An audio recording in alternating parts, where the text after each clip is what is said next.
ഹൈക്കോടതിയിൽ നിന്ന് നടന്ന കോടതിയുടെ ഭാഗത്തുനിന്നുണ്ടായ നിർദ്ദേശങ്ങൾ പ്രതീക്ഷ നൽകുന്നതാണ്. നിർദ്ദേശങ്ങൾ എന്ന് പറയുന്നത് അവർ ഇടക്കാല ഉത്തരവ് പാസ്സാക്കാൻ പോവുകയായിരുന്നു. ഇടക്കാല ഉത്തരവ് പാസ്സാക്കാൻ ഇന്ന ഇടക്കാല ഉത്തരവാണ് പാസ്സാക്കാൻ പോകുന്നതെന്ന് പറഞ്ഞതിന് ശേഷമാണ് ഇന്ന് സംഭവവികാസങ്ങൾ ശരിക്കും നടന്നത്. അതായത് സാധാരണ രീതിയിൽ ഇരുകക്ഷികളുടെയും വാദം കേട്ടതിന് ശേഷം കോടതിക്ക് വിടലാണ് പിന്നെ എന്ത് ഉത്തരവാണ് പാസ്സാക്കേണ്ടതെന്നുള്ളത്. ഇത് പാസ്സാക്കാൻ പോകുന്ന ഉത്തരവ് ഇതാണെന്ന് അറിഞ്ഞപ്പോൾ കേന്ദ്ര സർക്കാരിന് വേണ്ടി ഹാജരായ സോളിസിറ്റർ ജനറൽ അവിടെ ശരിക്കും വളരെ ഒച്ചപ്പാടും ബഹളവും ഉണ്ടാക്കുകയും ഞങ്ങൾക്ക് ഇനിയും വാദിക്കാനുണ്ട്, ഇടക്കാല ഉത്തരവ് പാസ്സാക്കരുത്, പാസ്സാക്കുന്നതിന് മുമ്പ് ഞങ്ങളെ കേൾക്കണമെന്നൊക്കെ പറഞ്ഞപ്പോൾ കോടതി പറഞ്ഞു നിങ്ങൾ 1 മണിക്കൂറായിട്ട് ഞങ്ങൾ കേട്ടുകൊണ്ടിരിക്കുകയായിരുന്നു. ഇരുവിഭാഗക്കാരെയും ഞങ്ങൾ 1 മണിക്കൂറോളം കേട്ട്. അപ്പോൾ ഞങ്ങൾക്കറിയാം, ഞങ്ങളുടെ ധാരണയുണ്ട് എങ്ങനെയാണ് പാസ്സാക്കേണ്ടതെന്നുള്ളത്. അങ്ങനെയൊക്കെ വരുന്ന സമയത്ത് കേന്ദ്ര സർക്കാർ ഇടപെട്ട് അവിടെ ഒരു എന്താ പറയുക, കോടതിനെ കൊണ്ട് ഒരു ഉത്തരവ് പാസ്സാക്കാതിരിക്കുന്ന ഒരു സാഹചര്യം എന്നൊക്കെ പറയുന്നത് ശരിക്കും പറഞ്ഞു കഴിഞ്ഞാൽ നമ്മളൊന്നും കാണാത്തൊരു സംഗതിയാണ്. അപ്പോൾ എന്തായാലും പിന്നെ ഇനിയിപ്പോൾ പാസ്സാക്കി കഴിഞ്ഞാൽ ഒരു പ്രചരണം ചെയ്യാൻ പോകുന്നതെന്ന് പറഞ്ഞു കഴിഞ്ഞാൽ കേന്ദ്ര സർക്കാരിനെ കേൾക്കാതെ സുപ്രീം കോടതി ഇടക്കാല ഉത്തരവ് പാസ്സാക്കി ഉറപ്പായിട്ടും ആ കേന്ദ്രങ്ങളിൽ നിന്നുള്ള പ്രചരണം അങ്ങനെയായിരിക്കും. അതായിരിക്കും കോടതിയിൽ ഒരു വീണ്ടും വിചാരമുണ്ടായി. കോടതി പറഞ്ഞു ഇനിയിപ്പോൾ അതിന് അങ്ങനെ നിങ്ങളെ കേൾക്കണമെന്നുണ്ടെങ്കിൽ ഇനി നാളെ ഒന്നുകൂടി കേൾക്കാമെന്ന് പറഞ്ഞ് മാറ്റിയത്. പക്ഷേ വലിയ ഒരു നിരാശയാണ് കേന്ദ്ര സർക്കാരിൻ്റെ നടപടിയിൽ നമുക്ക് തോന്നിയത്.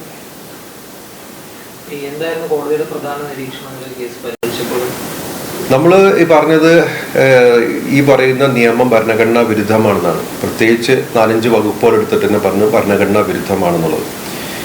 വാദം കേട്ടതിന് ശേഷം പ്രഥമ ദൃഷ്ട്യാ കോടതിക്ക് ബോധ്യപ്പെട്ടതെന്ന് പറയാൻ 3 പ്രധാനപ്പെട്ട വകുപ്പുകളിൽ പ്രശ്നമുണ്ട് എന്ന് അവർ പറഞ്ഞു. ഈ 3 പ്രശ്നമുള്ള വകുപ്പുകൾ മരവിപ്പിക്കുകയോ അല്ലെങ്കിൽ അത് പ്രാവർത്തികമാക്കുകയോ ചെയ്യാത്ത രീതിയിലുള്ള ഇടക്കാല ഉത്തരവാണ് അവർ ഉദ്ദേശിച്ചത്. അതിനകത്ത് ആദ്യത്തേതെന്ന് പറഞ്ഞാൽ ഈ ഉപയോഗം കൊണ്ട് വഖഫായിരിക്കുന്ന സ്വത്തുകൾ അവരുടെ സ്റ്റാറ്റസും അവരുടെ നേച്ചറും മാറ്റാനുള്ള ഒരു രീതിയിലാണ് പുതിയ നിയമം വന്നിരുന്നത്.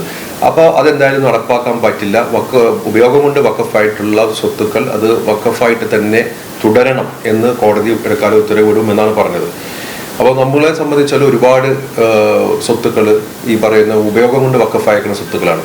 അപ്പോൾ ആ സ്വത്തുക്കളൊക്കെ അതിൻ്റെ ഈ പുതിയ നിയമം വന്നു കഴിഞ്ഞാൽ ഉടനെ തന്നെ അതിൻ്റെ ഒരു ക്യാരക്ടർ മാറിയിട്ട് അത് വഖഫ് അല്ലാണ്ടായി മാറും എന്നുള്ള ഒരു പേടി എല്ലാവർക്കും ഉണ്ടായിരുന്നു.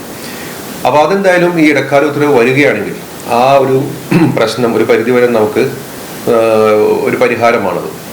രണ്ടാമത്തെ കാര്യം എന്ന് പറയുന്നത് ഒരു അതിഭീകരമായിട്ടുള്ള ഒരു വകുപ്പാണ്. കളക്ടർമാർക്കും അതേപോലെ കളക്ടർമാരെ പോലത്തെ ഗവൺമെന്റ് ഉദ്യോഗസ്ഥന്മാർക്കും ഒരു തർക്കമുണ്ട് എന്ന് പറഞ്ഞു കഴിഞ്ഞാൽ, അതായത് ഒരു പള്ളിനെ കുറിച്ച് തർക്കമുണ്ടെന്ന് പറഞ്ഞ് ആരെങ്കിലും പരാതി കൊടുത്തു കഴിഞ്ഞാൽ ആ പരാതിയിൽ എന്തെങ്കിലും കഴമ്പുണ്ടെന്ന് ഈ പറയുന്ന ഗവൺമെന്റ് ഉദ്യോഗസ്ഥന്മാർക്ക് തോന്നിക്കഴിഞ്ഞാൽ തന്നെ അത് വഖഫല്ലാണ്ടായി മാറുന്ന ഒരു വകുപ്പ്. ആ വകുപ്പ് എന്തായാലും അവർ മരവിപ്പിക്കുമെന്ന് പറഞ്ഞു. കളക്ടർമാർക്ക് അധികാരമെല്ലാം ഉണ്ട്, കളക്ടർമാർ അന്വേഷിക്കണമെങ്കിൽ അന്വേഷിച്ചോട്ടെ. പക്ഷെ അങ്ങനെ എന്തെങ്കിലും പരാതി വന്നു കഴിഞ്ഞാൽ ആ പരാതി ഇവർക്ക് ഒരു തർക്കമുണ്ടെന്ന് ബോധ്യപ്പെട്ട് കഴിഞ്ഞാൽ പോലും അത് വഖഫല്ലാണ്ടായി മാറില്ല എന്നാണ് സുപ്രീം കോടതി പറഞ്ഞത്. അപ്പോൾ ആ വകുപ്പ് മരവിപ്പിക്കുമെന്ന് പറഞ്ഞു. അതോടുകൂടി കുറച്ചും കൂടി പ്രശ്നങ്ങൾ നമുക്ക് പരിഹരിക്കപ്പെടും.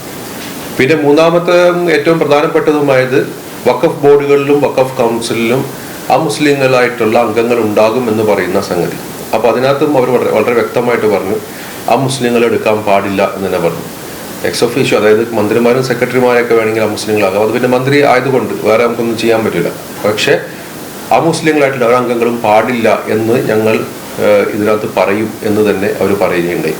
അപ്പോൾ ഈ 3 പ്രധാനപ്പെട്ട അതിന് അന്തസത്തയായിട്ടുള്ള 3 വകുപ്പുകളിലാണ് സുപ്രീം കോടതി കൈയിടാൻ പോയത്. അതായത് ആ ഇവരുടെ ഒരു എന്താ പറയണത് ഒരു പെറ്റ് നിയമമായിട്ട് അവർ കൊണ്ടുവന്ന ഈ സംഗതി ആദ്യത്തെ ദിവസം തന്നെ പിച്ച് ചീന്തി എറിയുന്ന രീതിയിലേക്കുള്ള ഒരു പോക്കാണ് നാം കണ്ടത്. പ്രത്യേകിച്ച് വെറും 2 മണിക്കൂറത്തെ ഒരു ഹിയറിംഗ് കേട്ടതിന് ശേഷം തന്നെ കോടതിക്ക് മനസ്സിലായി എത്രമാത്രം ഭരണഘടനാ വിരുദ്ധമായിട്ടുള്ള നിയമമാണ് ഈ കൊണ്ടുവന്നിരിക്കുന്നത് എന്നുള്ളത്. അല്ലെങ്കിൽ കോടതിക്ക് അവരുടെ അധികാര പരിധിയെ കുറിച്ചുള്ള നല്ല ബോധ്യമുണ്ട്. കാരണം പിന്നെയും കേന്ദ്ര സർക്കാരിന്റെ വക്കീൽ പറഞ്ഞുകൊണ്ടിരുന്നത് ഇത് മറ്റേ പാർലമെന്റ് പാസ്സാക്കിയൊരു നിയമമാണ്. പാർലമെന്റ് പാസ്സാക്കിയൊരു നിയമം ഒരിക്കലും സ്റ്റേ ചെയ്യാൻ പാടില്ല. കാരണം അതിന്റെ അനുമാനം എന്ന് പറയുന്നത് ഭരണഘടനയ്ക്ക് അനുസൃതമായിട്ടുള്ള നിയമമാണ് പാർലമെന്റ് പാസ്സാക്കുകയുള്ളൂ. അതുകൊണ്ട് ഒരിക്കലും കോടതി സ്റ്റേ ചെയ്യാൻ പാടില്ല എന്നുള്ളതായിരുന്നു അവരുടെ വാദം. പക്ഷേ കോടതി പറഞ്ഞു ഞങ്ങളുടെ അധികാര പരിധി എത്രത്തോളമാണ് എന്നുള്ളത് ഞങ്ങൾക്കറിയാം. അത് ഞങ്ങൾ മനസ്സിൽ വെച്ചുകൊണ്ട് തന്നെയാണ് ഞങ്ങൾ ഇതെല്ലാം പറയുന്നത്. സാധാരണ രീതിയിൽ ഞങ്ങൾ പാർലമെന്റ് പാസ്സാക്കിയ ഒരു നിയമം ആ തുടക്കത്തിൽ ഞങ്ങൾ സ്റ്റേ ചെയ്യില്ല.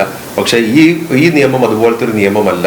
ഈ നിയമത്തിൽ പല അപാകതകളും ഞങ്ങൾ കണ്ടിട്ടുണ്ട്. അതുകൊണ്ട് തന്നെ ഇതിനെതിരെ ഞങ്ങൾക്ക് ഉത്തരവ് പാസ്സാക്കേണ്ടി വരും എന്ന് വളരെ കണിശമായിട്ട് തന്നെ കോടതി പറഞ്ഞത്.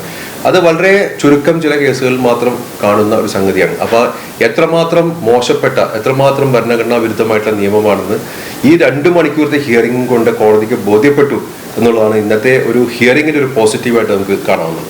കോടതി സ്റ്റേ ചെയ്യുകയാണെങ്കിലും മൊത്തത്തിൽ സ്റ്റേ ചെയ്യുമ്പോൾ അത് ചില ഭേദഗതികൾ മാത്രമായി ഈ 3 വകുപ്പുകളാണ് പ്രധാനപ്പെട്ട് സ്റ്റേ ചെയ്യുമെന്ന് അവർ പറയുന്നത്. ഈ 3 വകുപ്പുകൾ സ്റ്റേ ചെയ്ത് കഴിഞ്ഞാൽ തന്നെ നമുക്ക് ഒരു പരിധി വരെയുള്ള നമ്മുടെ ആശങ്കകളെല്ലാം നമുക്ക് പരിഹരിക്കാൻ പറ്റും. ഈ കേന്ദ്രത്തിന്റെ ഇന്നത്തെ വാദത്തെ എങ്ങനെ കാണുന്നത്? ഇന്ന് കോടതിയിൽ നിരത്തിയ വാദങ്ങളെല്ലാം കോടതി ചോദിക്കുന്ന പല ചോദ്യങ്ങൾക്ക് അവർക്ക് ഉത്തരമില്ല. അവര് എന്തുകൊണ്ട് ഇപ്പൊ ഹിന്ദു ക്ഷേത്രങ്ങളിൽ ഇതുപോലെ നിങ്ങൾ മുസ്ലിങ്ങളെ വെക്കുമോ എന്നൊക്കെ ചോദിച്ചപ്പോൾ അത് ഓൾറെഡി ഉണ്ടെന്ന് പറഞ്ഞു. അപ്പൊ എവിടെ ഉണ്ടെന്ന് ചോദിച്ചപ്പോൾ അത് ബോംബെ പബ്ലിക് ട്രസ്റ്റ് ആക്ടിൽ അങ്ങനെ ഉണ്ടെന്ന് പറഞ്ഞു. അപ്പൊ അത് വെച്ചാല് നമ്മൾ ചോദിച്ച ചോദ്യം എന്താണെങ്കിലും ഉത്തരം പറയുന്നത് വേറൊന്നാണ്. കാരണം ഒരു ഉത്തരമില്ലാത്തതിന്റെ ഒരു സൂചനയാണ് അതെല്ലാം. അങ്ങനെ പിന്നെയും ചോദിച്ചു, 300-400 വർഷം പഴക്കമുള്ള പള്ളികളും വഖഫ് ഭൂമികളുടെയൊക്കെ രേഖകൾ ഇപ്പം നിങ്ങൾ കൊണ്ടുവരണമെന്ന് പറഞ്ഞാൽ ഇവരെവിടെ നിന്ന് എടുത്ത് കൊണ്ടുവരും എന്നൊക്കെ ചോദിക്കുമ്പോൾ അതിനൊന്നും ഒരു ഉത്തരവും അവർക്ക് പറയാനില്ല. അപ്പോൾ അങ്ങനെ എല്ലാ രീതിയിലും അവർക്ക് അവസരം കൊടുത്തു ഉത്തരം പറയാൻ വേണ്ടിയിട്ട്. പക്ഷെ അവർക്ക് പറയാൻ പറ്റുന്ന രീതിയിലുള്ള ന്യായീകരണങ്ങളും അവരിൽ നിന്ന് കിട്ടുന്നുണ്ടായില്ല. അപ്പൊ അത് അവരുടെയും കൂടി വാദം പരിഗണിച്ചുകൊണ്ടാണല്ലോ കോടതി ഇങ്ങനത്തെ ഇടക്കാല ഉത്തരവ് പാസ്സാക്കുമെന്ന് തന്നെ പറഞ്ഞത്. അപ്പൊ അത് എന്തായാലും വലിയൊരു തിരിച്ചടി തന്നെയാണ് സർക്കാരിന്.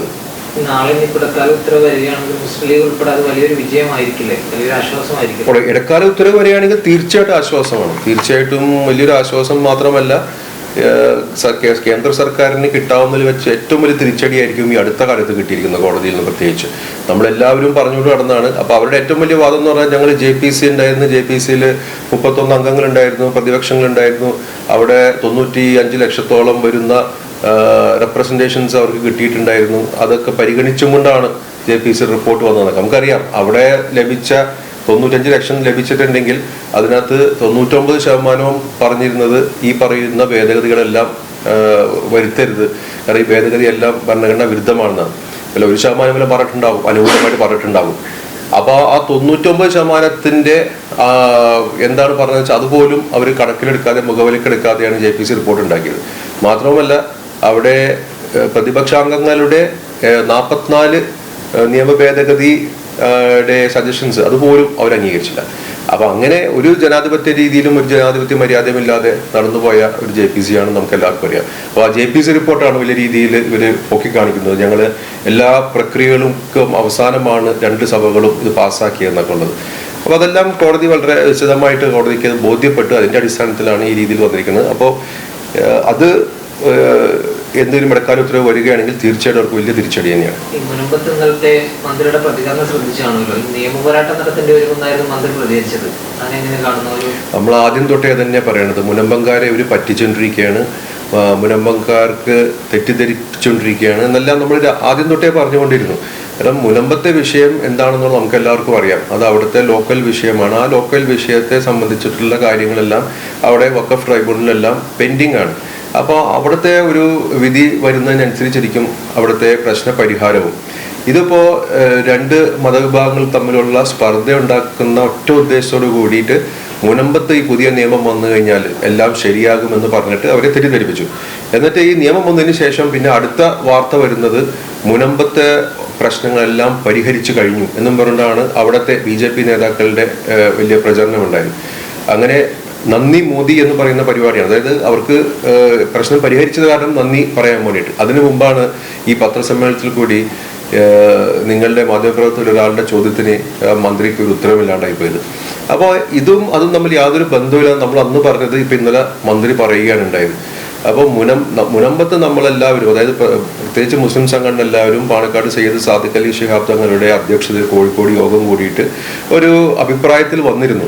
വന്നതെന്ന് വെച്ചാൽ അത് അവിടെ താമസിക്കുന്ന പാവപ്പെട്ട മത്സ്യത്തൊഴിലാളികൾ ഒരു കാരണവശാലും അവരെ അവിടെ നിന്ന് ഒഴിപ്പിക്കരുതെന്നുള്ള ഒരു പ്രഖ്യാപനമായിരുന്നു അത്.